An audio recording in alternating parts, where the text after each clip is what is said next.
My name is Sarah Jenkins. I'm 34. At 2:47 a.m. on November 12th, 2023, I was standing in the NICU at Mercy General Hospital watching my 3-pound daughter fight for every breath through a ventilator, and my mother was on speakerphone telling me that she and Dad wouldn't be canceling their Hawaii trip because we've had this planned for 8 months, Sarah, and you're being unreasonable. Mom, she's dying. My voice cracked on the last word. The doctors said the next 48 hours are critical. I need you here. Your brother can come help you, she said. And I could hear my father in the background saying something about non-refundable deposits. Derek doesn't have a job right now anyway. He's available. I don't want Derek. I want my mother. I pressed my forehead against the glass separating me from my daughter's isolette. Please, I'm begging you. You're being dramatic, my mother said, her voice sharp now. Babies are resilient. She'll be fine. We'll visit when we get back next week. My father took the phone. Sarah, your mother and I have sacrificed enough for you over the years.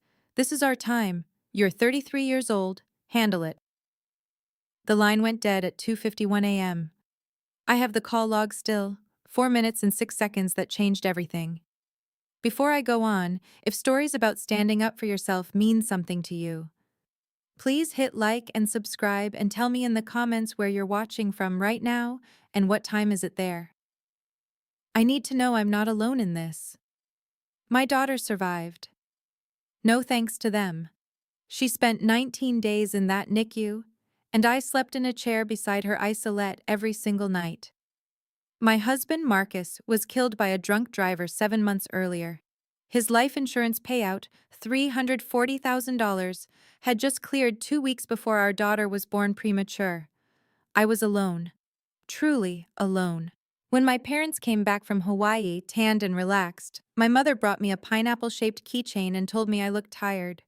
You should really try to get more sleep, honey. It's not good for the baby to see you stressed. I told them to leave. My mother's face crumpled.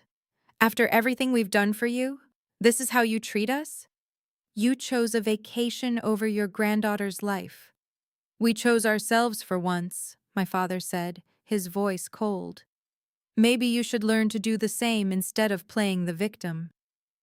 I didn't speak to them again. Not at Christmas, not on birthdays, not when they called crying in February asking why I was being so cruel. I blocked their numbers. I blocked Derek when he sent me a long text about how I was tearing the family apart over one mistake. Let me take you back 19 years to when I was 15 and my father came home early from his job as a senior insurance underwriter at Consolidated Life. He found me crying at the kitchen table over a failed math test. He sat down beside me, loosened his tie, and said, Sarah Bear, you know what I do all day? I calculate risk. I look at people's lives and decide what they're worth. But you're worth more than any policy I've ever written. He smelled like coffee and the sandalwood cologne he'd worn my entire life. He helped me study for the makeup exam. We stayed up until midnight, working through problems. He made me hot chocolate with extra marshmallows. When I passed the retest with an 89, he framed it and hung it in his office. That was the father I thought I knew. My parents died in a car accident on a rainy Tuesday morning, April 15th, 2025. A semi-truck crossed the median on Interstate 84. They were killed instantly. Derek called me at 11:20 a.m. while I was processing a denied insurance claim at my desk at Apex Medical Billing Solutions. They're gone, he said. No greeting. Both of them. I sat there holding the phone, waiting to feel something. Grief. Relief. Anything. My hands didn't shake. My eyes stayed dry. My supervisor, Janet, asked if I was okay. I told her I needed to leave early. She hugged me and told me to take all the time I needed. I picked up my daughter from daycare and went home. We had mac and cheese for dinner. I gave her a bath. I read her 3 books. I tucked her in. Then I sat on my couch in the dark and replayed that phone call from the NICU over and over in my head. The funeral was on April 20th. I wore a black dress I'd bought at Target for $34.99. Derek wore our father's Rolex. Our mother's sister, Aunt Linda, kept pulling me aside to whisper that I should let it go now, and They loved you, they just didn't know how to show it. I didn't cry. Not during the service, not at the cemetery, not when Derek gave a eulogy about how our parents were devoted to family above all else, and how they'd sacrificed everything for their children's happiness. I wanted to stand up and scream. I wanted to pull out my phone and play that voicemail my mother had left 3 days after the NICU call. The one where she said, "You're punishing us because we chose to live our lives instead of dropping everything for you like we always do. You've always been selfish, Sarah. This just proves it." But I sat still. I held my daughter on my lap. She was 18 months old and didn't understand why everyone was sad. She kept trying to give me Cheerios from her snack cup. 3 weeks after the funeral, Derek texted me asking to meet for coffee. "We need to discuss the estate," he wrote. "Saturday, 10 a.m., Starbucks on Laurelhurst Avenue. Don't be late." I should have known something was wrong. Derek had never been the "let's get coffee" type. He'd been unemployed for 2 years, living in our parents' basement, playing video games and borrowing money. But I was tired. I was grieving in my own way.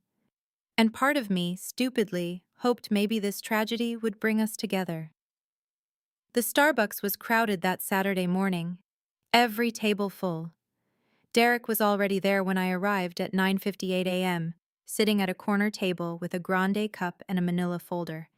He didn't stand when I walked up, didn't smile, just nodded at the chair across from him. "You're 2 minutes early," he said. "That's new for you." "What did you want to talk about?"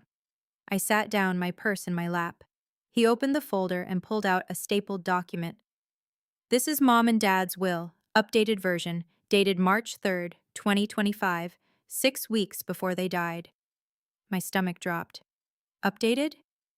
"You're not in it." He said it casually, like he was telling me the weather. "They left everything to me, the house, the investments, the life insurance policies, all of it." I stared at the paper he'd slid across the table. It was real, official. My name was nowhere on it. The total estate value, $1.65 million. Beneficiary, Derek Nathan Jenkins. "Why?" My voice came out smaller than I intended. "Because you cut them off," Derek said. He leaned back in his chair, arms crossed. "They tried to fix things with you. They called, they sent cards. They showed up at your apartment and you wouldn't even open the door.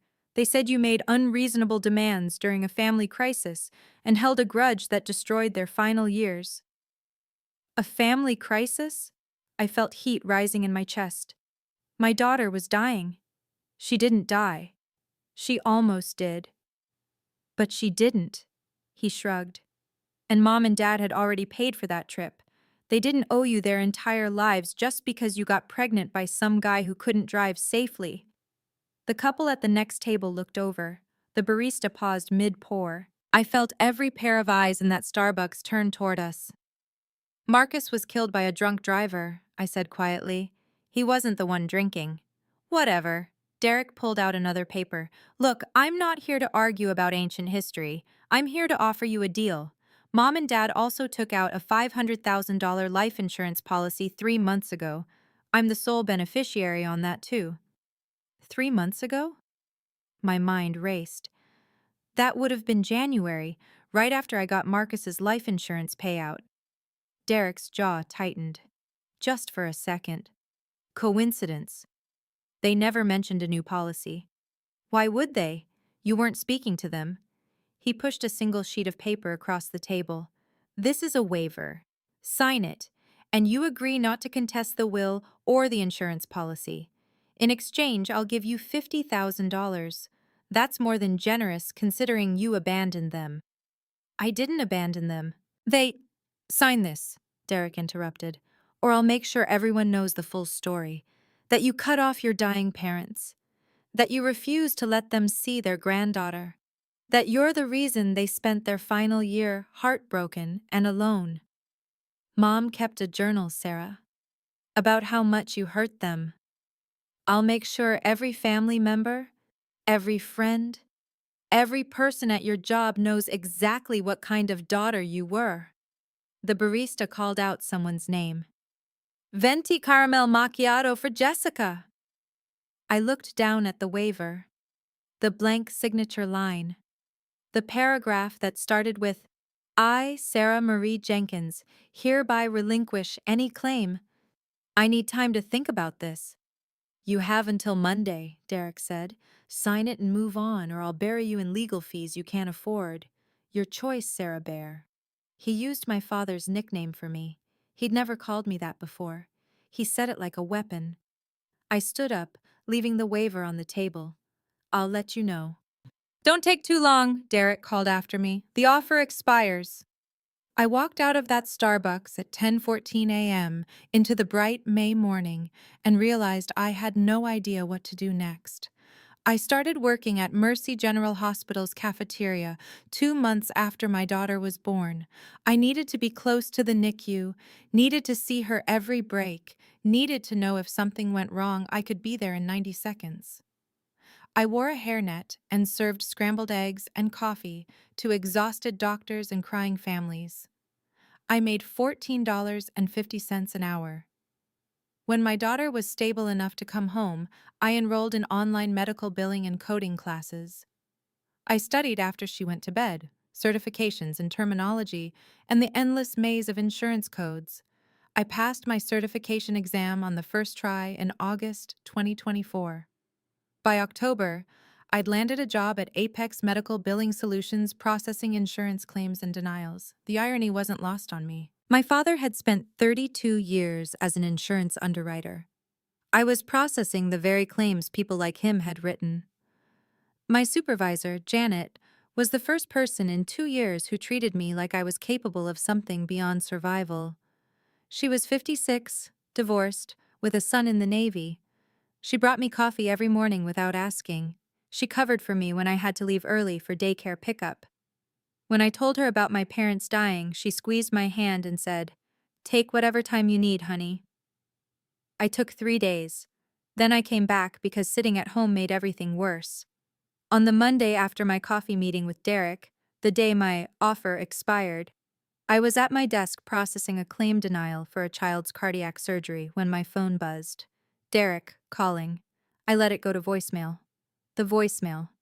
Clock's up, Sarah. I'm filing the probate paperwork tomorrow. Hope you made the right choice. Oh, and Mom's friends from church? They want to know why you won't return their calls.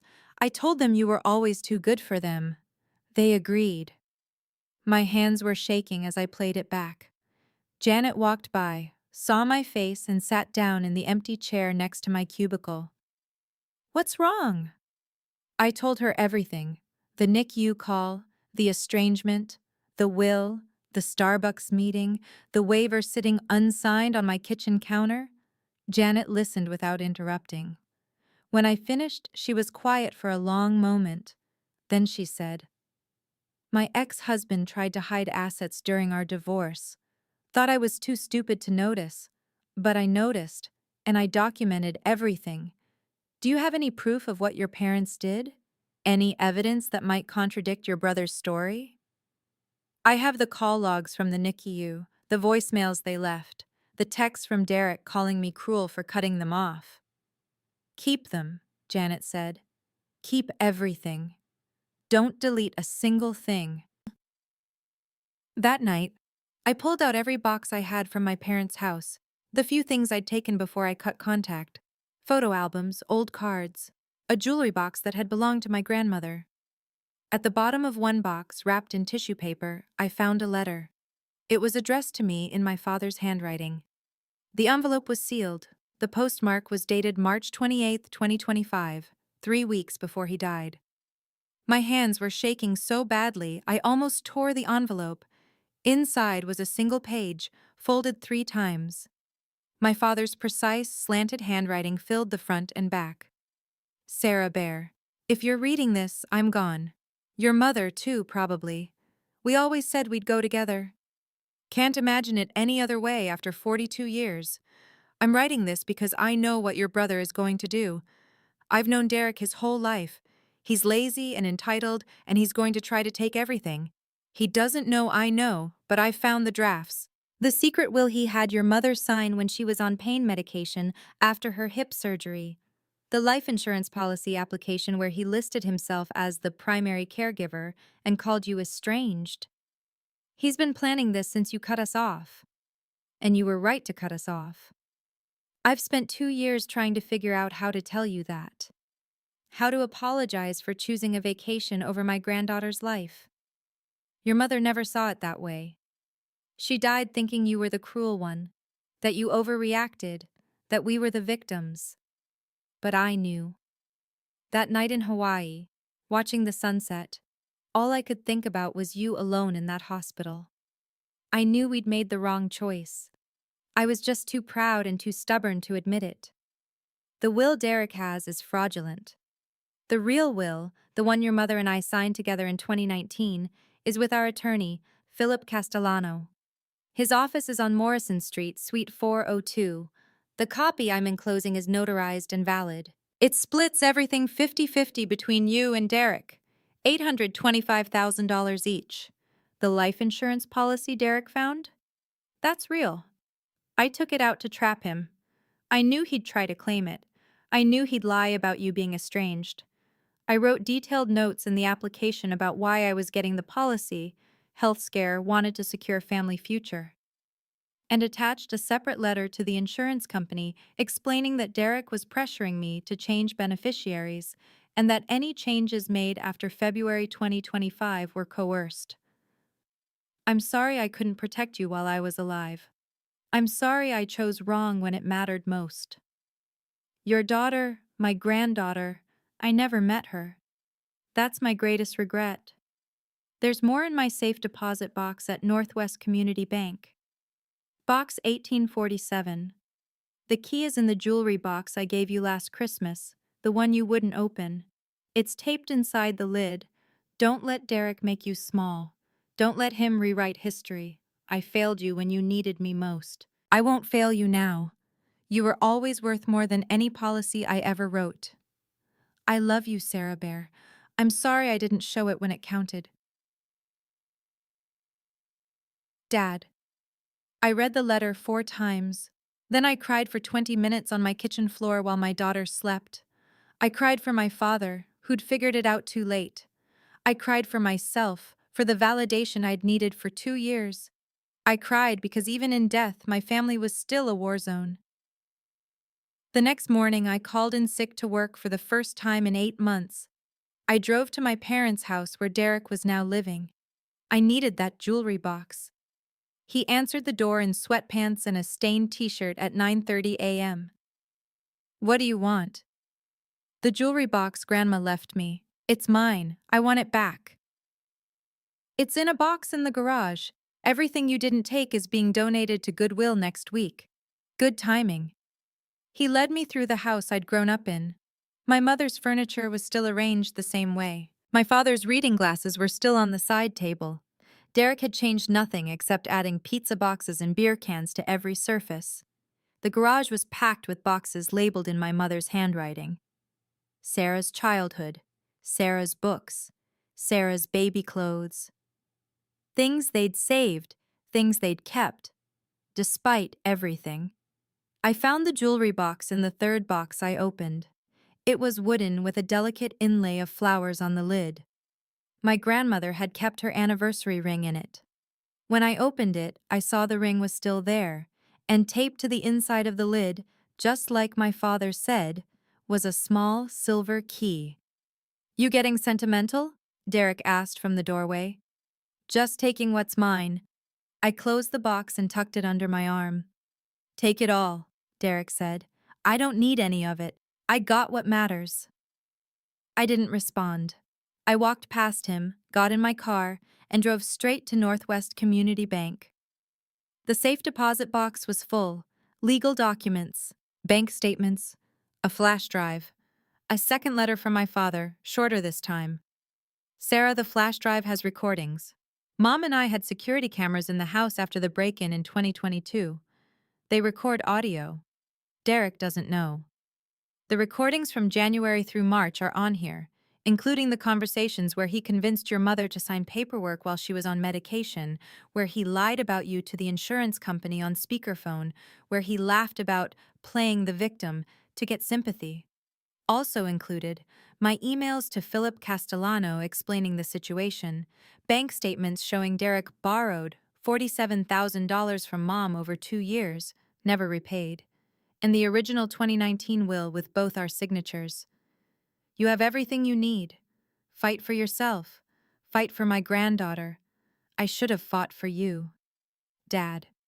I sat in the bank's private viewing room and listened to the recordings. My mother's confused voice asking Derek why she needed to sign another will. Derek telling her it was just updating beneficiaries and Sarah doesn't care about us anymore anyway, remember? My father's voice in the background saying, "Let me see that before she signs it." And Derek saying, "It's fine, Dad. I already had the lawyer look at it." Then a recording from February 3rd, 2025. Derek on the phone with someone at Consolidated Life Insurance. "Yeah, my sister is estranged from the family. She cut us off over a disagreement, made my parents' last years miserable. No, she's not a beneficiary on anything. My parents wanted everything to go to me since I'm the one who actually took care of them." All lies, but spoken with such conviction. I copied everything to my personal laptop. I made backup copies. I emailed them to myself. I printed the most damning pages. Then I called Philip Castellano. His receptionist said he'd been trying to reach me for weeks. He'd sent letters to my last known address, my parents' house, where Derek had clearly intercepted them. We scheduled a meeting for Thursday at 2 p.m. Philip Castellano was 71 years old with white hair and kind eyes that had probably seen 1,000 family dramas just like this. His office was exactly where my father said it would be, Morrison Street, Suite 402, with law books lining every wall and photos of grandchildren on his desk. "Your father came to see me 3 times in the months before he died," Philip said, pouring me coffee from a carafe without asking if I wanted any. "He knew Derek was planning something. He wanted to protect you. Why didn't he just talk to me?" "He tried. You'd blocked his calls." That landed like a punch. He was right. I had. Philip opened a thick file folder. "Here's what I have. The original 2019 will, signed by both your parents, witnessed and notarized. It divides the estate equally between you and Derek. Here's the deed to the house. It's in a trust that names both of you as beneficiaries. Here's documentation of the $500,000 life insurance policy, including your father's letter to the insurance company warning about potential coercion. And here's your father's sworn affidavit, dated March 20th, 2025, stating that any will or document signed after February 1st, 2025 was obtained under duress or fraudulent circumstances." I stared at the papers spread across his desk. This is enough to contest Derek's will? This is enough to prove Derek's will is invalid. Philip leaned forward. "But Sarah, contesting a will means going public. It means court. It means your brother will fight back. He'll say terrible things about you. He'll try to make you look like the villain. Are you prepared for that?" I thought about the Starbucks meeting, about Derek using my father's nickname like a weapon, about 2 years of voicemails calling me selfish and cruel, about my daughter growing up thinking her mother wasn't worth fighting for. "Yes," I said. "I'm prepared." "Good," Philip smiled. "Because your father left you one more thing." He pulled out a single envelope, unsealed. Inside was a check made out to Sarah Jenkins from Harold Jenkins's personal account. Dated March 27th, 2025, one day before the letter. The amount? $100,000. The memo line: "For my granddaughter's future, I should have been there. I'm sorry." I started crying before I could stop myself. Philip handed me a box of tissues and waited. When I could speak again, I said, "What do I do now?" "Now," Philip said, "we file a petition to invalidate the fraudulent will. We provide the evidence, and we let the probate court sort out the truth. I'm going to need you to make a list of every interaction you've had with Derek since your parents died. Every text, every call, every meeting. Can you do that?" I thought about the waiver sitting on my kitchen counter, the deadline Derek had given me, the threats he'd made. "I can do that." One more thing, Philip said as I stood to leave. The probate hearing is public. Your brother will be there. Your extended family will probably be there. It won't be easy. Nothing about this has been easy. He nodded. Your father said you were stronger than you looked. I'm starting to see what he meant. I left Philip's office with a folder full of documents and a plan. For the first time in 2 years, I felt like I could breathe. Derek called me that night at 11:47 p.m. I let it go to voicemail. I filed the probate paperwork today, his message said. The house is being listed next week. I'm starting to clear out Mom and Dad's stuff. If there's anything else you want, you better come get it before Saturday. Oh, and Aunt Linda wanted me to tell you that she's disappointed you couldn't put aside your grudge for the funeral. Everyone is. Just thought you should know. I saved the voicemail, added it to my evidence folder. The probate hearing was scheduled for June 18th, 2025 at 9 a.m. I took the day off work. Janet offered to come with me for support. I told her no. I needed to do this alone.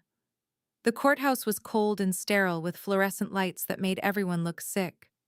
Derek was already there when I arrived, sitting on a bench outside the courtroom with Aunt Linda and two of my mother's friends from church. They all looked at me when I walked up. None of them smiled. You're really doing this? Derek stood up. You're really going to drag our parents' memory through court because you're greedy? I'm here to tell the truth. The truth is that you abandoned them. His voice was getting louder. People in the hallway were starting to stare. The truth is that they died heartbroken because of you. The truth is that you don't deserve a single cent of their estate. The hearing starts in 10 minutes, I said quietly. Let's let the judge decide. We filed into the courtroom. It was smaller than I expected. Wood paneling, uncomfortable benches, a judge's bench that looked like it weighed 1,000 pounds. Judge Catherine Morrison was 63 years old, according to the nameplate on her desk. She looked tired. Philip Castellano was already there, organizing papers. He nodded at me. Derek's lawyer was a young man in an expensive suit who looked like he'd rather be anywhere else. The hearing started exactly at 9 a.m. Derek's lawyer went first, presenting the will from March 2025 that left everything to Derek. He talked about estrangement and broken relationships and how my parents had the right to leave their estate to whomever they chose. Then it was Philip's turn. He started with the 2019 will, presented it to the court, explained that it was properly executed, witnessed, and notarized, explained that it had never been officially revoked. Then he presented my father's letter from March 28th explaining the fraud. Then the affidavit from March 20th warning about coercion. Then the bank statements showing Derek had borrowed $47,000 from my mother and never repaid it. Then the audio recordings from the security cameras. The courtroom went absolutely silent as my father's voice played through the speakers, as Derek's voice talked about playing the victim and getting my mother to sign paperwork while medicated. As Derek lied to the insurance company about me being estranged. Derek's face went from red to white to gray. His lawyer looked like he wanted to disappear. Judge Morrison held up her hand. I've heard enough. Mr. Jenkins, did you obtain your mother's signature on the March 2025 will while she was taking prescription pain medication? Derek's lawyer whispered something to him. Derek shook his head. She was clear-headed enough. The recordings suggest otherwise. Judge Morrison looked at Philip. Mr. Castellano, do you have the medical records from Mrs. Jenkins's hip surgery? I do, Your Honor. She was prescribed OxyContin, 15 milligrams every 4 hours for pain. The will was signed during the second week of her prescription period when the dosage was at its highest. Judge Morrison made a note. And Mr. Jenkins, can you explain the discrepancy between your statements to Consolidated Life Insurance and the evidence Mr. Castellano has presented showing that your sister maintained contact with your parents through at least November 2023? She cut them off after that, Derek said. She was cruel to them. She wouldn't let them see their granddaughter. I have call logs showing my parents contacted me 17 times in the 6 months before they died, I said. My voice surprised me. Calm, clear. I didn't answer because they never apologized for choosing a vacation over my daughter's life. But I never told them they couldn't see her. They chose not to visit. Is that accurate? Judge Morrison asked Derek. He didn't answer. She continued, Mr. Jenkins, did your parents ever attempt to visit their granddaughter after she was released from the NICU? I don't know. According to these call logs, your mother left 7 voicemails for Miss Jenkins between December 2023 and February 2025. None of them mentioned wanting to visit the child. Most of them accused Miss Jenkins of punishing them. Would you like me to play them? No, Derek said quietly. Judge Morrison sat back. Here's what I see. I see a daughter who set a boundary after her parents made a choice she couldn't forgive. I see parents who, rather than apologizing, blamed their daughter for the consequences of their own actions. I see a son who took advantage of his mother's post-surgical medication to obtain a fraudulent will. And I see a father who, at the end of his life, tried to make things right. She looked at Derek. Mr. Jenkins, you lied to an insurance company. You coerced your mother into signing legal documents while she was impaired. You attempted to defraud your sister out of her rightful inheritance. This court finds the March 2025 will to be invalid. The 2019 will stands. The estate will be divided equally between Sarah Jenkins and Derek Jenkins as originally intended. Derek stood up. This is bullshit. She abandoned them. Mr. Jenkins, Judge Morrison's voice was sharp, I suggest you sit down and be quiet before I hold you in contempt. Your sister had every right to protect herself and her child from people who hurt her, even if those people were her parents. Setting boundaries is not abandonment, it's survival. She signed something. The $500,000 life insurance policy will be investigated by Consolidated Life Insurance's fraud department. If they determine that your application contained material misrepresentations, which these recordings suggest it did, the policy will be voided. The $100,000 check written by Mr. Harold Jenkins to Miss Sarah Jenkins is valid and will be honored. This hearing is adjourned. The gavel came down. I sat there, unable to move. Philip was shaking my hand, saying something about next steps and estate division and timeline. I couldn't hear him over the rushing in my ears. Derek stormed out of the courtroom. Aunt Linda followed him, but not before turning to look at me with something like disgust on her face. Or maybe it was shame. I couldn't tell. One of my mother's church friends, Margaret, stayed behind. She was 78 years old with carefully curled white hair. She walked over to me slowly. I didn't know, she said. About the Hawaii trip. About your baby. Elaine never told us that part. She just said you'd cut her off for no reason. I'm sorry we believed her. I nodded. Thank you. Your father called me a month before he died, Margaret continued. He asked me to pray for you and your daughter. He said he'd made the biggest mistake of his life and didn't know how to fix it. I didn't understand then. I do now. She squeezed my hand and left. I walked out of the courthouse into bright June sunshine. It was 11:34 a.m. The whole thing had taken 2.5 hours. My phone buzzed. Derek, you're dead to me. Don't ever contact me again. I blocked his number.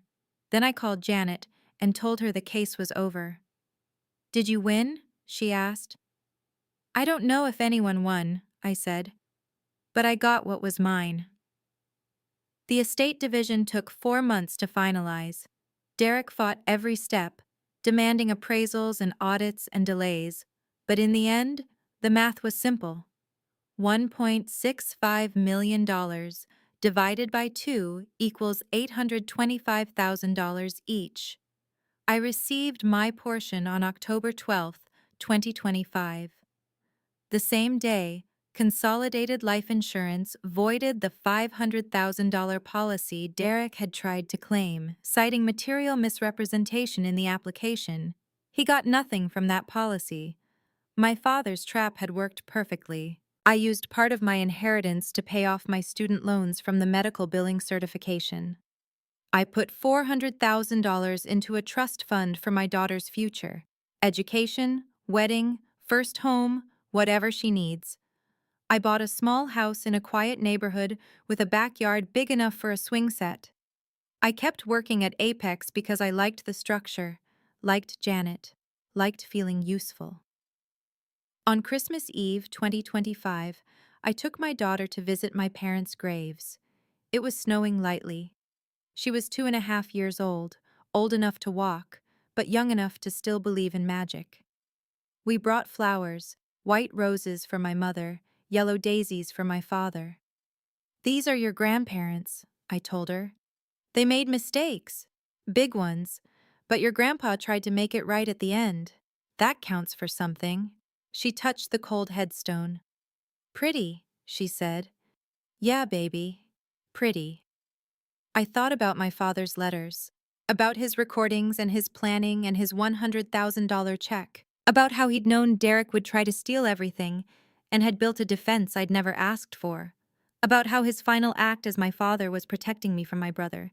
It wasn't enough to erase the Hawaii trip. It wasn't enough to bring him back so I could tell him I understood. But it was something. If you're watching this and you've ever had to choose between keeping the peace and protecting yourself, I want you to know something. Boundaries aren't cruelty. Walking away from people who hurt you isn't abandonment. And sometimes the people who wrong you don't get to decide if they're forgiven. You do. My parents chose a vacation over my daughter's life. My father spent his last months trying to atone. My brother tried to take what wasn't his. And me? I chose myself for once. I chose truth over silence. I chose fighting over folding. If you've ever had to set a boundary that made you the villain in someone else's story, type, I set the boundary in the comments. Or if you're still trying to find the courage to walk away from people who hurt you, type, I'm still learning. Both are valid. Both are brave. If this story meant something to you, check the description for more stories just like this one. Thank you for being here. Thank you for listening. I'm sitting in my living room right now watching snow fall outside my window. My daughter is asleep upstairs. The house is warm. The bills are paid. There's a photo of my father on the mantel, the only one I kept. He's young in it, maybe 30, holding me when I was a baby. He's smiling. I don't know if he would be proud of me now, but I'm proud of me, and that's enough.